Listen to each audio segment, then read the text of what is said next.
Apparently, I've lived anything but a normal life. That is according to my friends. My stories of dating, sex, and life in general tend to make them laugh, and for years, they've told me I needed to share them with the world. So I decided that in the middle of a pandemic, it was a great time to start a podcast about the things that, well, entertain me. So grab a cocktail with us and welcome to the hot mess that is my life as an almost 40-year-old single makeup artist living in a college town in Florida. This is Kara's Lipstick Diary.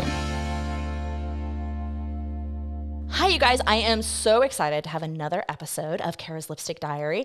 And today I have a friend zooming in all the way from the Texas area, and we are going to talk about female pleasure and how her life totally got turned on the head, and now that's what she teaches and works with and all of that. I am so excited. But we always start with a drink, and I'm actually not making a cocktail this time. We're just going to drink it straight because this stuff is actually really good. And if you stay and you watch all the way through the credits, you'll find out all about how I ended up with this bottle of Big Black Dick rum. Yes, that's what we're drinking. So I'm going to pour myself a drink and then we're going to get started. So my guest today is Bryn. She is fabulous. She used to live here in Gainesville with me and was known for being a business owner. And she was married and he was a business owner and they were very much the chamber members and all of that. And then all of a sudden, her life turned on its head. And so I want to know all the details of what happened and how this happened. So Bryn, thank you so much for coming on the show. I am so excited to have you here. And several locals in Gainesville are like, oh my God, you're having her on? We so want to hear from her. We're so excited. Oh my God, this is so exciting. So thank you so much for zooming in to our podcast. Thank you for having me. I'm so stoked to give a look behind the curtain. Yes, literally, because in Gainesville, you were here and you were one person, and then you left, and all of a sudden we were all very confused what happened. So give us a little rundown, because I feel like I don't even know what questions to ask you on how we ended up where we are now. Sure. So I know there was Burning Man. That's the extent of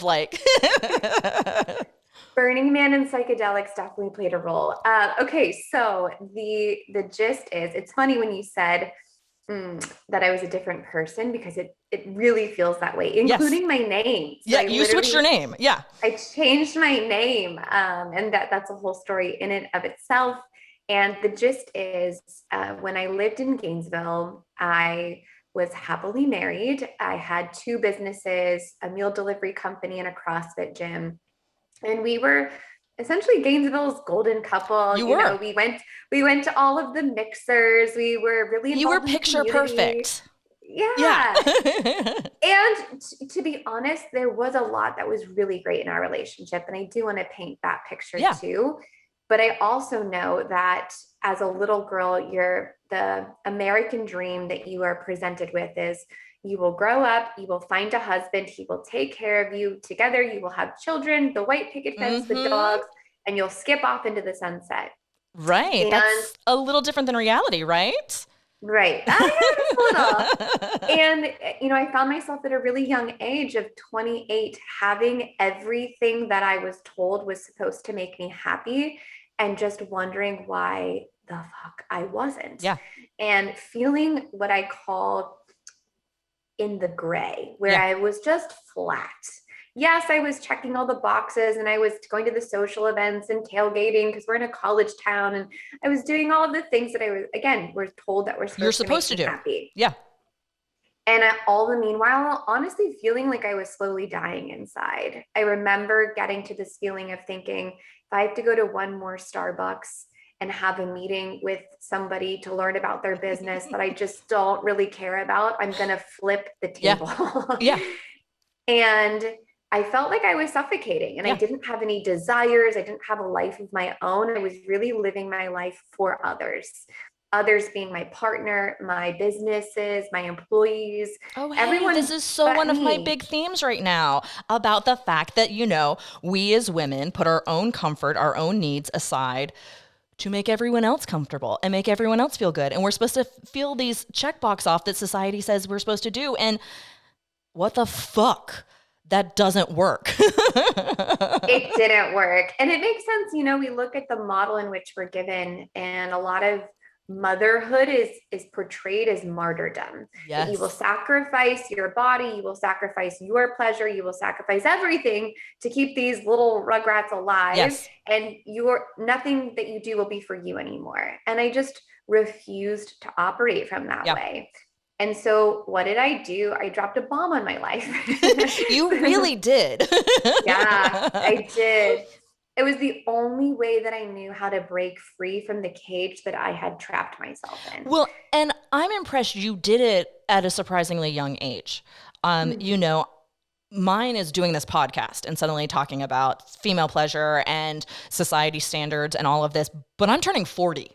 So I did this like a decade after you, and it wasn't quite as big of a shock because I am the girl who shows up to events wearing a bedazzled bra, so me talking about sex is not that far-fetched.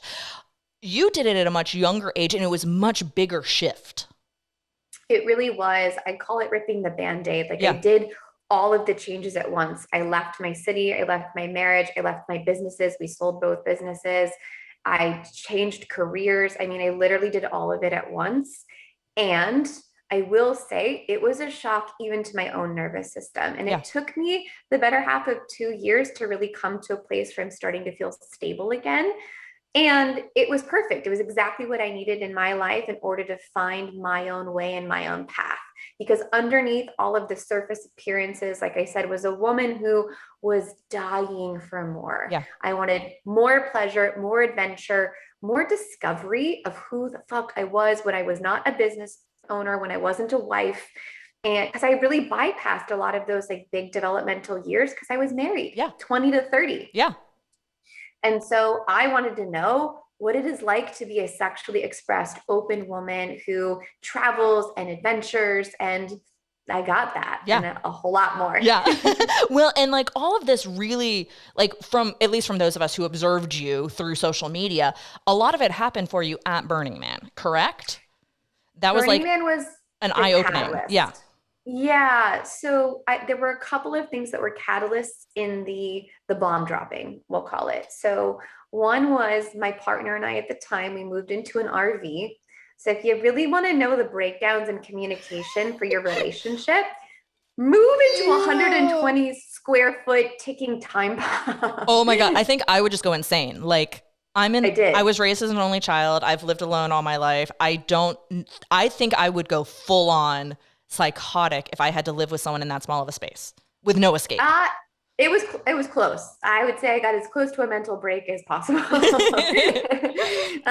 So we get into the RV, we're traveling. I feel so unsteady because his version of travel was also very different than mine. So talk about breakdowns in Yeah. communication. And so much of the work that I do now is teaching how to not necessarily have to drop the bomb so that you can have deeper intimacy and connection with your partner. But I didn't have those Yeah. tools. So we were having all these breakdowns in communication. And then on our road trip, we had planned to go to Burning Man. It was a bucket list item for both of us. And for those of you who don't know, Burning Man is essentially this massive gathering of 80,000 people in the middle of the desert in Nevada. And it is a place for full expression and play. You go there, and anything you can imagine, anything is there for you. Right. I mean, and it's like from the craziest wild sex orgies all the way to like body painting and like bubbles. I mean, there is like a full spectrum of what is possible. There's art, there's music, there's drugs, there's sex, there's dancing, I mean, it's just a nonstop playground. And Right. so we were The adult playground. Yeah. it was magic. And we were kids in a candy store. Yeah. We had never had this much expression and freedom in our entire lives. And Well, because society says we have to follow this little box and stay inside your box and don't go outside your box, and this is your box. Burning Man is like, fuck the box, do it all and do what brings you joy. Yes. And for me, it was really a lot about unlearning and breaking societal patterns, right? And so society and my family had really created this box in which I was the good girl. I got good grades. Oh, wait, I know that box. Yeah. Many the overachiever. Yeah. The good girl box. Yeah. Yes. Yes. Make good grades, shake hands, kiss babies, say Yes. the right thing, Always wear say the the right right thing. clothes. Always say the right thing.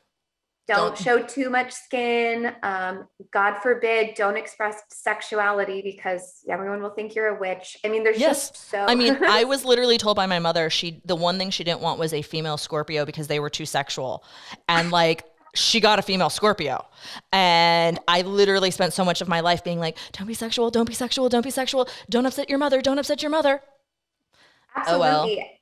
And I was pretty sexual from a young age and was programmed with being called a slut, Yes. being excommunicated from girlfriends, or being desired by men, but then them not wanting to talk to me afterwards because, again, being portrayed a slut, they'll have Yes. sex with you, but then don't want to actually stay with you Yes. afterwards.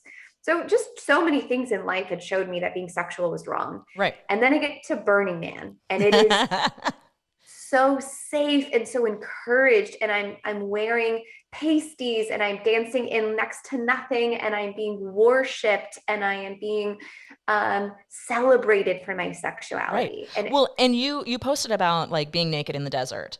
yeah, And how like freeing that was. And one of my big things that I talk about is how empowering for women it is to do things like boudoir shoots. And I just yes. did a nude shoot on the beach.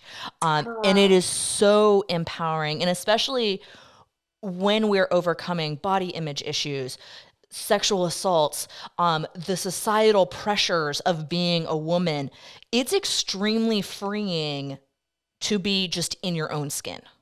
I have goosebumps. Yeah, it really is because here's the thing, and I imagine you know Yeah. this. Nudity isn't inherently sexual. Correct. Oh my God. That's one of my biggest things. We sexualize it. We Yes. add context to it. So it's about Yes. the context. Here I was naked. So to give you some context, we were there's this part of Burning Man. It's an experience called Dr. Bronner's, which is soap that many of you may be familiar with. And Dr. Bronner's it's essentially a human car wash. So think about it. You are sweaty, naked, and just like grimy in the desert. And when I say naked, you're wearing next to nothing because it's really hot. Yeah. And not a lot of access to water unless you brought an RV with like gallons and gallons and gallons. And so they provide this experience where everyone gets naked, there's a DJ, and there's a massive clear shipping container. And this was my first experience ever being naked in front of not just my peers, but strangers. Yeah. And so everyone's stripping down. And at first, I remember the waves of like, am I doing this? Is this happening? Are people going to be like staring at me? And with every layer that was shed, I realized how comfortable it was and how normal it was. And in fact, how, again, non-sexual any of it felt. It felt playful. Well, and that's one of like I say, one of my biggest things. Like I'm big on the free the nipple thing because I'm like, why is it a man can walk out and do, yard work with a shirt off and I have to wear a shirt? Like, why are my nipples considered sexual when they're exactly the same thing that every human on this planet has?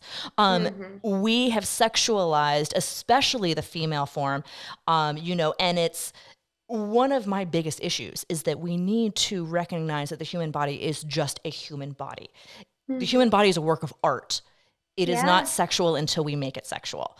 Absolutely. And I love that you did that and that you got that exposure to realize that. And you also came from an industry that was all about bodies. I mean, your family had a gym, and then to totally shed all of that. That's massive. Yeah, I mean, when I tell you I broke every label I'd ever had, I even broke the CrossFitter label. Yeah. So I was so attached to this identity as a CrossFitter, I didn't lift weights or work out for almost an entire year. So I let my body become really soft and I really allowed myself to just, again, try on a different identity. Yeah. And that's something that I really help women with now is you can reinvent yourself every minute of every day. Yep. 100%. So if you were the good girl for the first 39 years of your life, you can decide in this moment, what would it be like if I tried on the archetype of the seductress, or the sacred slut, or the devotional housewife, or the whatever mystical fairy, yes. whatever it is you desire, it's valid. Become that. And you can, change it at any time. Well, and I've always said it's not about, people say, oh, I want to find myself. It's not about finding yourself. It's literally about creating yourself. You create who you want to be.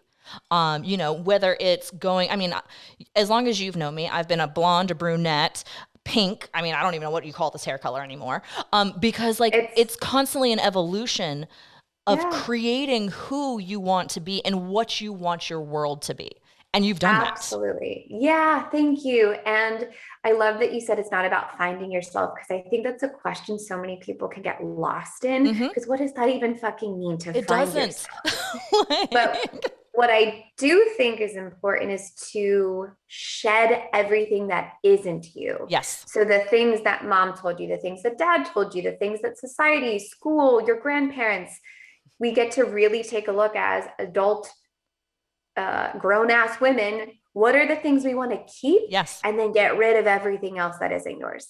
That's phenomenal. So you had this experience and you became a sex coach, which is very different than, coach at a gym, or you're making healthy meals for people to, eat. Very, very different. And I can say that those of us in Gainesville, because you left town and then all of a sudden we see all this on Facebook. So it was a little jarring. We were all like, seriously, is she okay? Did she hit her head? What is going on? She's a totally new person. We weren't expecting this. How did you become a sex coach from that experience? And what does that exactly mean? Totally. Yeah. There's sex therapy, there's sex coach. What exactly is it you're doing? Yeah, great question. So the best way to describe it. So at least initially, I've always been in some sort of teaching role. So It's really funny. If you look back at my life, I went to school to be an elementary education teacher. Oh, elementary education teacher to sex coach. That is a jump.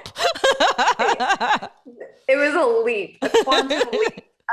But what it really showed me is I've always loved teaching. Has been a passion of mine, always. And at first it was with children. And then we go not teaching them this subject. Although one could argue that it was pretty great to start them at a young age. Understanding the human form. Yes, I do agree. Or that female bodies are made for pleasure. Imagine how different our sex lives would be if we were taught that. I taught sex ed and it never came up. Yeah. More so if you have sex, you will get chlamydia and you will die. And I was told I would be raped when I was about 6, and it was like, oh, well, that's good to know. That's my image of what sex is. Great. Yeah. And it's actually a lot of the work that I do is unpacking the stories that we're taught from really young ages. Yeah. So, I went into school to be a teacher, and then I ended up owning a meal delivery company and gym. And so I was teaching people about health and the physical version of health. But what I really started to see was how health is holistic. Yes. And to ignore any one of these buckets is to rob ourselves of full health and vitality, sex being one of those. At our core, we are sexual beings. Correct. And then it's no surprise that we look at the divorce rate and the level at which relationships fail, because we never discuss, and I don't want to say we, but as a generalization, these things aren't necessarily spoken about in the beginning. But if you look at why relationships fail, sex is usually a really big part of that. Because we're either not having sex, we're not satisfied with our sex life, or we're looking outside of our relationship to fill our needs. And so to me, when I was in this breaking point of my relationship, we didn't know how to communicate about our own sexual desires. And it was no surprise to either one of us looking back that we were really struggling in this area, because again, no one teaches you. I didn't know it was something that you could be taught. That's one of the things. One of the biggest things to me is the fact that I didn't know that there was this was things we could talk about, that we could learn, that we could express. No one told me. No. And I would say that's, again, pretty societally programmed. We think about where you learned sex from. So if you were lucky enough to have a sex talk, and I say lucky loosely because so many of our sex talks were just garbage. Yeah, they weren't anything. If you were lucky enough to even have one, it was probably filled with a lot of abstinence talk, or use a condom, don't get a girl pregnant, or make sure you're on birth control and I don't want to know about it. This don't ask, don't tell scenario. And so a lot of our parents were too uncomfortable to have these conversations with us. schools were certainly not providing Oh my proper God. sex No, I education. mean, I remember the biggest thing in school was nothing about me. I remember that the main thing they talked about was, you're in puberty now, so a guy's tent or pants might tent, so don't look. And they're gonna like have things called wet dreams, but that's nothing that you have to worry about. And something about socks, and I was super confused what socks had to do with anything. But there was no mention of like my sexuality. It was all just don't No. embarrass the boys. Right, right. And even if you think about the way it is in the media, if you think about pretty much every sex scene in movies, Mm-hmm. sex is over once the male has ejaculated. Yes. Whether or not she's feeling satisfied, that's what we were ingrained with sex being Yeah. successful was, is that he comes, sex is done. And also there's usually not a whole lot of like clitoral stimulation, but None. she's just writhing in pleasure and like nothing is happening to her. Like actually, yeah. She's just being pounded and that's it. And then we wonder why when we try those things, we're like, wait, this doesn't feel good. There must be something wrong with me. Right. Yes. Because I remember early on during my early sexual encounters, just thinking, this is painful, but I'm supposed to be enjoying this. There must be something wrong with me. This must be me. But it was because I wasn't being stimulated. So I was drying out. He was still pounding. Right. And then I got nothing. We're not talking about lubrication. No. Or we're sold that lubrication is only for when you're older and drier. And yes. There's just all of these little things that I didn't know. And it's no surprise to me that I didn't know because nobody was talking about it. We learn about sex from, like I said, lack of sex education. If you were lucky enough to have girlfriends that were open enough and comfortable enough to talk about these things, that's potentially one way. And then porn. And porn is by no means where we should be learning our sex from. No. Well, I don't ever want to have a stigma or shame around porn because I think it can actually porn be a is a performance. Tool. Yeah, porn is performance. Exactly. It is not real a learning life. Tool. No, it is not an educational tool. It is not a learning tool. It is a performance, just like any other form of media. We talk about reality TV isn't reality TV. Well, porn isn't sex. It's the same type thing. It's entertainment. It is not educational. Right. But if you think about where so many of us we were young, we were horny, our hormones were raging, and all of a sudden it's like, nobody's talking to me about these things, but I got to go somewhere. And I learned about my early sexual education beyond what was taught in school from the HBO show Real Sex. The old lady who had the treasure chest of sex toys who came on late at night. I think she was Canadian. I don't remember her name, but she was fabulous. Dr. Ruth? No, not Dr. Ruth. It's another woman.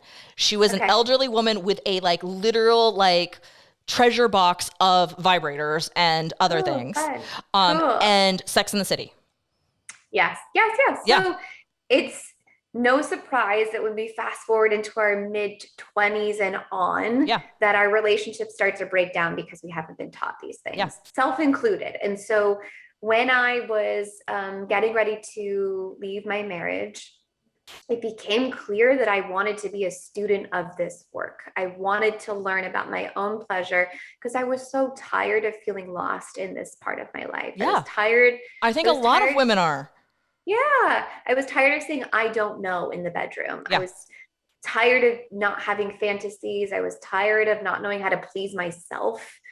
And so I remember being on Facebook and coming across this woman who was preaching a lot about sexuality and thinking, wow, I've never seen somebody so open and expressed about sex. Yeah. And she was running a program at the time. And I just remember thinking fuck it. I don't care if I have to empty out my retirement fund. I'm going to this. I'm going to start learning about this and taking ownership of my pleasure. And that's what I really teach a lot about now is it is never going to work for you to outsource your pleasure. Correct. There's going to be a breaking point. Well, and you will never know your own sexual pleasure until you learn how to satisfy yourself because 100%. You can't communicate it with your partner if you don't know yourself what works. Absolutely. And so a lot of my beginning development was just giving myself permission to have more self-pleasure, more masturbation, more sex toys, I was going to workshops. So I live in Austin and we're pretty open here and there's lots of fun workshops. And I remember going online and searching sex workshops in Austin. And the first thing that came up was, it was called Hair Pulling, Choking, and Spanking 101. And I was my God, that's epic. Sign me up. Let's go. Let's find out about all of that. Yeah. And I went and I remember learning so much. And that's what's so beautiful about this work is that every time you discover a new desire, a new way of being in sex, it opens up another door and another door. And so the desires literally are endless. There's always a layer that goes deeper and deeper. And the other thing that I love about this work is it teaches a lot about who you are as a person. Yeah. So if you think that it's siloed to just the bedroom, it's not. Well, and I think that that's something, our sexuality is something we carry with us at all times.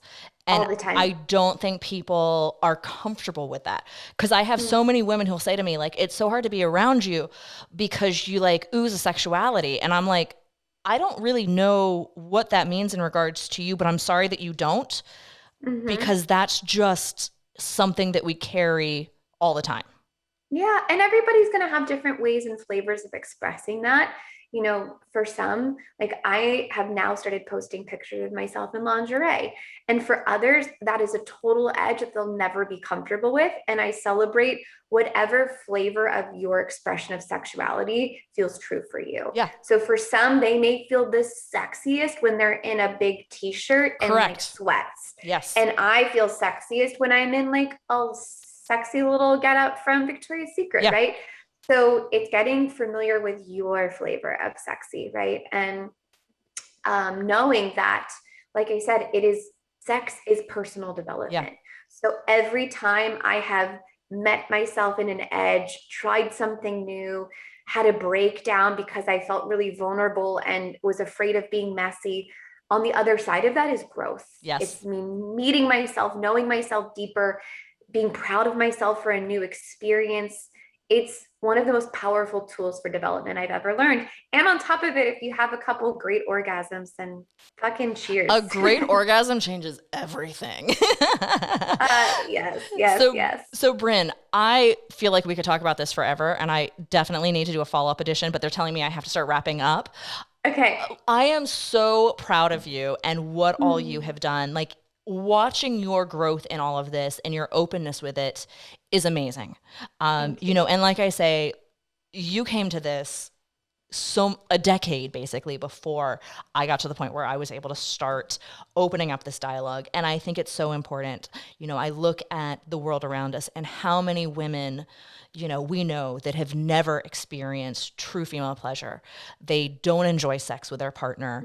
They think that they're not supposed to enjoy sex with their partner. It leads to sexual assaults and other things like that. And these are dialogues we need to have on a regular basis. And I am just so proud of you getting out there and doing it and being so public about it. You know, because so many people still hide it. They may talk about it with their girlfriends, but they aren't putting it on social media. You know, and you know, you've put everything out there, and it is, I think, just so brave and so remarkable. And it's something we shouldn't have to be brave to do. It should just be regular life. But it hasn't been, and our society has put up those walls.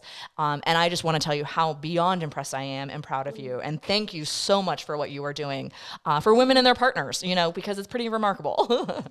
Thank you. And thank you for having a platform in which we can talk about these things. It's just as important. So I just appreciate that. I also want to say you are still good friends with your former husband, which is even more amazing.